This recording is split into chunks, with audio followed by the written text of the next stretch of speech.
નમસ્કાર મિત્રો, લાકડીતા ડિજિટલમાં આપનું સ્વાગત છે.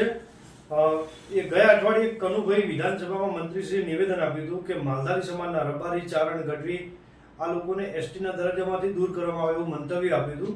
તો કેમ આ દરજ્જામાંથી દૂર કરવા માટે, એના માટે માલધારી અગ્રણી અને સમાજમાં બહુ જ ગમે ત્યારે ચર્ચા હોય ત્યારે સમાજની પીડામાં જ મોખરે હોય છે એવા તેજાભાઈ દેસાઈના પુત્ર દશરથભાઈ દેસાઈ સમાજ સેવક આપણી સાથે જોડાયા છે.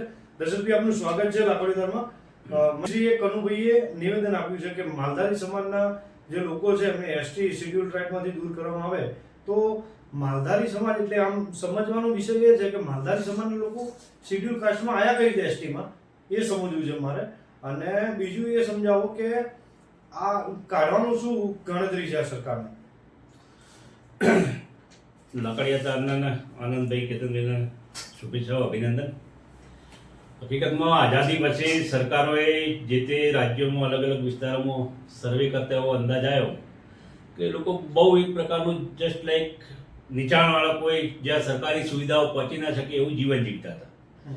એટલે 1953 કે 56માં કદાચ આ ગીરમાં વસતા, ખાસ કરીને ગીર બળદ આલેચ, જામનગર, પોરબંદર અને જુનાગઢ જિલ્લામાં મુખ્યત્વે જે નેસ આવેલા છે, આપણે કસ્બા કહીએ કે વાહ કહીએ, તો નેસોમાં વસતા જે માલધારીઓ હતા એમાં માલધારી, રબારી, ભરવાડ, ચારણ સમાજ હતો, ગઢવી સમાજ વચ્ચે અંશે જે રહેતા હતા એ લોકોને સરકારે મહત્તમ લાભ આપવા માટે શેડ્યુલ ટ્રાઇબનો દરજ્જો આપ્યો હતો. અને આ બાજુ આપણા ઉમરગામથી અંબાજીથી વલસાડ સુધી જે કહીએ ત્યાં આદિવાસી સમાજને જે એસટીનો દરજ્જો હતો તો એ આપેલો હતો. એનો હેતુ એ હતો કે આમને મહત્તમ લાભ મળે, કારણ કે સરકારી લાભથી નહીવત અથવા કોઈ કાળે પહોંચી ના શકાય એવા એમનું વસવાટ હતો અને એવું એમનું જીવન ધોરણ હતું. આ પછી અનેક વિવાદો થયા, કેમ સમાયા કેમ ના સમાયા. આનાથી અલગ અલગ સમયે તપાસ પંચો રમ્યા. મલકાણ પંચ કદાચની માણસ છે, કોકિલાબેન વ્યાસ પંચ હતો, આપણા માંજીબી પણ કદાચ દિલિયા એમના સભ્ય હતા. વિવાદ એ હતો કે આમને મળે અને ના મળે, પણ ખરેખર એ લોકો જરૂરિયાતવાળા છે. ત્રીજી વાત, આઝાદ ભારતના ઇતિહાસમાં કદાચ હું માનું છું ત્યાં સુધી પહેલો કિસ્સો એવો છે કોઈને દૂર કરવામાં આવશે. બાકી હકીકતમાં દરેક સમાજોમાંથી જે વચ્ચે છે લાભાર્થી હોય, લાભાર્થી બિન લાભાર્થી રહી ગયા એમને આપવામાં આવે છે. દાખલા તરીકે હાલના વડાપ્રધાન માનનીય નરેન્દ્રભાઈ મોદી એમના મોદી સમાજના સીએમ બન્યા પછી ઓબીસીમાં સમાયા. એવી રીતે કેન્દ્રની મનમોહનસિંહ સરકારે 2012માં જૈન સમાજના ગુજરાતમાં લઘુમતીમાં સમાયા. કારણ કે અહીંયા સંખ્યા જૈનોની બહુ ઓછી હતી તો લઘુમતી સમાજ કહેવાનો મતલબ હમણાં 2015માં ગુજરાત સરકારે ઈડબ્લ્યુએસ આપ્યું કે ભાઈ સદ્ધર સમાજોમાં પણ ગરીબોને જરૂરિયાતમંદો હોય છે તો હકીકતમાં ઉમેરો કરવાનો હોય છે. હવે આ આવડી ગંગા લાયા છે કે કાઢવાની વાત છે. કાઢવા પાછળ બહુ દુઃખદ વાત છે કે આખા સમુદાયને કેમ અમને આવો વિચાર આવ્યો. તો સમાજ પણ શક્ય, સમાજના વડીલો, સંતો, મહંતો, ભુવાજીઓ જે કહેવાતા રાજકીય આગેવાનો ખૂબ વિચારવાનો વિષય છે. આજે તમે ગીર બળના લાલેચમાં જાઓ તો અમુક કદાચ 2-5% કાઢી નાખી તો હજી પણ એ લોકોનું જીવન ધોરણમાં નહીવત સુધારો છે, નહીવત સરકારી લાભો છે. મારા ફાધર 2007માં ત્યાં કિલેશ્વર મહાદેવની નેસમાં ગયા હતા, ગીર બળના નાલેજના નેસમાં. ત્યારે એક પણ શાળાઓ ત્યાં હતી. એમને ખાલી સામાન્ય આરટીઆઈ અરજી કરી તો અલગ અલગ નેસના ઝાડ નીચે 26 કે 46 કોમ્પ્યુટર મૂકી ગયા.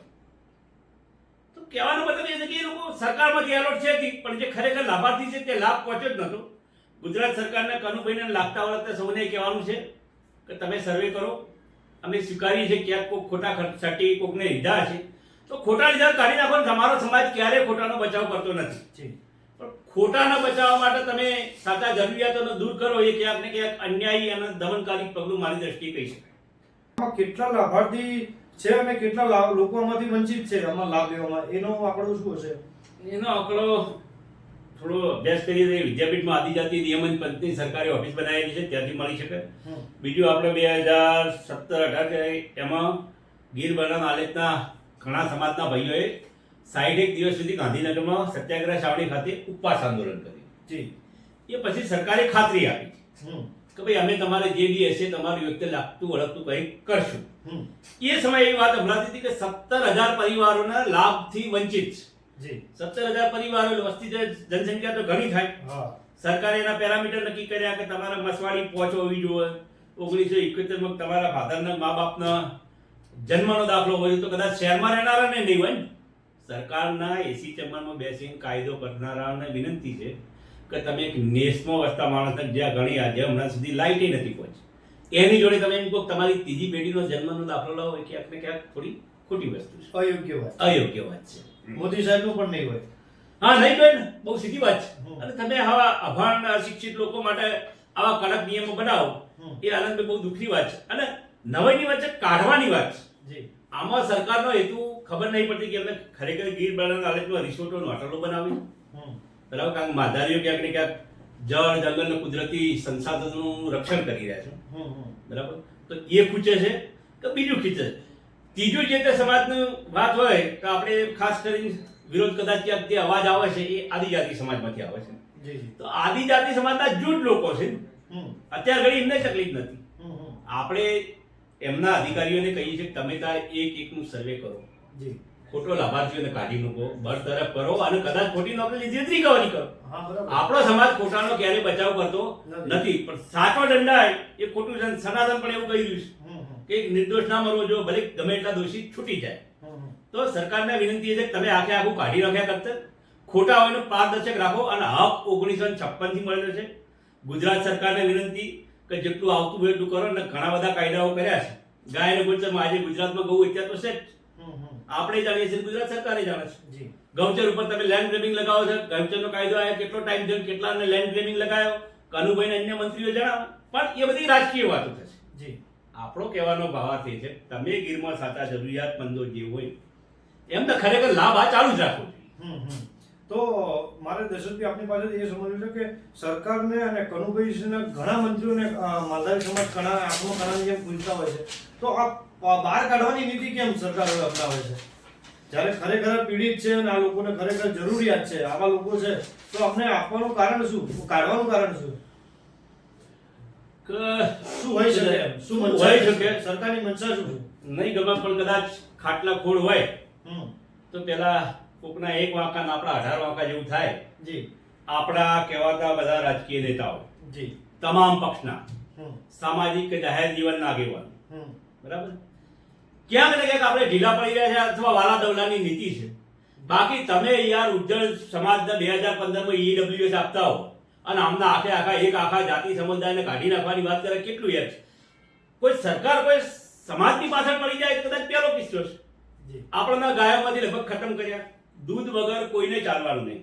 કોઈ એમ કહેતું દૂધ વગર ચાલશે તો જણાવજો. એની જોડે આવ્યું ગૌચર આવ્યું, તો ગૌચરમાંથી આ લોકોએ લગભગ ખતમ કર્યું. આજે અમદાવાદ શહેરમાં 22,000 પશુઓ નોંધાયેલા છે. 100 પશુએ 40 એકર ગૌચરનો હોવું જોઈએ. ગૌચરનો નિયમ છે, સરકાર એ નિયમનું પાલન નહીં કરતી, ગાયો ઓળખાઈ જાય છે. એ ગાયોમાં આપણે પાછળ પડી દીધા. રહી જતું હતું ગીર મેળામાં આપણે પકડાયા. આપણા એપીએમસીમાં જે હક હતા, આપણી મંડળીઓનો મતાધિકાર, એ મતાધિકાર પણ છીનવી લીધો. એટલે ક્યાંક ને ક્યાંક એવી ભાવના થઈ રહી છે કે સરકાર પર્ટિક્યુલર એક સમાજની પાછળ ખાઈ પી પડી હોય એવું મને લાગી રહ્યું છે. બાકી જેના વાતથી દુઃખ લાગતું હોય તે 20-24 વર્ષથી સરકાર છે ગુજરાતમાં, સમાજને માલધારી સમાજને લાભ પહોંચે 2 કે 4 યોજનાઓ જણાવશો તો આનંદ થશે. માંગ સરકાર જોડે હોય આનંદ, સરકાર મા બાપ કહેવાય, રજૂઆત પણ સરકાર જોડે હોય. તો તમારું મન એટલું તો વિશાળ હોવું જ જોઈએ કે અમે કોઈ પક્ષના વિરોધી નહીં, પણ એ પક્ષ સત્તામાં છે આપણે ત્યાં જ કરવાના છીએ. તો આપણા આગેવાનોને સૌ રાજકીય નેતાઓને કે ભાઈ માજા વગર માયા નહીં પીરતી, તો તમારે બોલવું જ પડે. આટલો મોટો બોળો સમાજ છે, 5 થી 7% આપણી જનસંખ્યા છે. ગમે એવી સરકારને ઘરે એક સમાજ જો સરકારને ઝુકાઈ શકતો હોય તો આપણે વાળાને વિચારવું જોઈએ ને. બાકી તમે હારા ગોળ ગોળ થઈને ફરો, રજત તુલાવો કરો, પાઘડી પહેરાવો, લાકડી પહેરાવો, એનો કોઈ વાંધો નહીં, બરાબર, પરંપરાનો સંસ્કૃતિનો એક ભાગ છે. પણ સમાજને ખરેખર આવો અન્યાય થયો ત્યારે છડે ચોક બોલવું જોઈએ. એમાં તમે કોઈ પક્ષના વિરોધી નહીં જતા, કોઈ સમાજના વિરોધી નહીં જતા, કારણ આપણો બંધારણીય હક 1953 અથવા 56માં મળેલો છે, એને બચાવવાનો સંઘર્ષ છે. દર્શકભાઈ એ પણ સમજવું છે હવે જ્યારે અત્યારે બધી ચર્ચાઓ થઈ રહી છે ત્યારે સમાજમાં ગીરોના આ રીતના આગેવાનો પણ આગળ આવે છે. સમગ્ર ગુજરાતમાં રબારી સમાજના અને અન્ય માલધારી સમાજના તમામ આગેવાનો એક થઈ રહ્યા છે. તો આગળ રણનીતિ શું રહેશે સમાજની, કે સરકાર સામે પ્રકાર શું રહેશે? રણનીતિ આ આનંદભાઈ ઘણા સમયથી માનો મોદી સાહેબે નો ડાઉટ 2007 થી 11માં સર્ટી આપ્યા છે, નહીં આપ્યા એમ નહીં, અગાઉ કોંગ્રેસની સરકારો પર આપ્યા છે. પણ જે ટેકનિકલી ભૂલ થઈ જાય એમાં આ વસ્તુ ગૂંચમાં પડી જતી હોય છે. અને જે તે સમાજના કહેવાતા અધિકારી ટેકનિકલી ભૂલ કેવી થાય આપણે એક અમદાવાદનું ઉદાહરણ લઈએ કે ભાઈ ગાય નોંધણી કરાવવાની, બરાબર છે, તો તમારી માલિકીની જગ્યા હોવી જોઈએ. હવે માનો કે આપણે પીરાણા જોડે પીપળેજ ગામ છે, ત્યાં ભરવાડ સમાજનો જથ્થો રહે છે, બરાબર. ગામ તળની જગ્યાનો દસ્તાવેજ ના હોય, એની વેરા પહોંચે અને તમારી માલિકીની જમીન. XYZ મ્યુનિસિપાલિટીનો અધિકારી આવીને એમ કે નહીં આનો દસ્તાવેજ લાવો, બાકી આ જગ્યા તમારી માલિકીની નથી. હવે તો સરકારને આપણે એટલું કહીએ તમે અધિકારીને સમજાવો કે ગામ તળની જગ્યામાં ખાલી વેરા પહોંચે છે, એ માલિકી હશે ભાઈ. સીધી વસ્તુ. તો કહેવાનો મતલબ આવી ટેકનિકલ ભૂલોના લીધે થોડો ટાઈમ દાખલા અપાય છે, પાછા રહી જાય, થોડો ટાઈમ અપાય છે, રહી જાય. આપણે ક્યાંક ને ક્યાંક ઢીલા પડ્યા અથવા સ્પષ્ટ ના બોલ્યા, આપણા નેતાઓ, રાજકીય નેતાઓ ખાસ, કારણ કે તમે ક્યાંક ને ક્યાંક સમાજના નામે લાભાર્થી છો રાજકીય તમારા જાહેર જીવનના.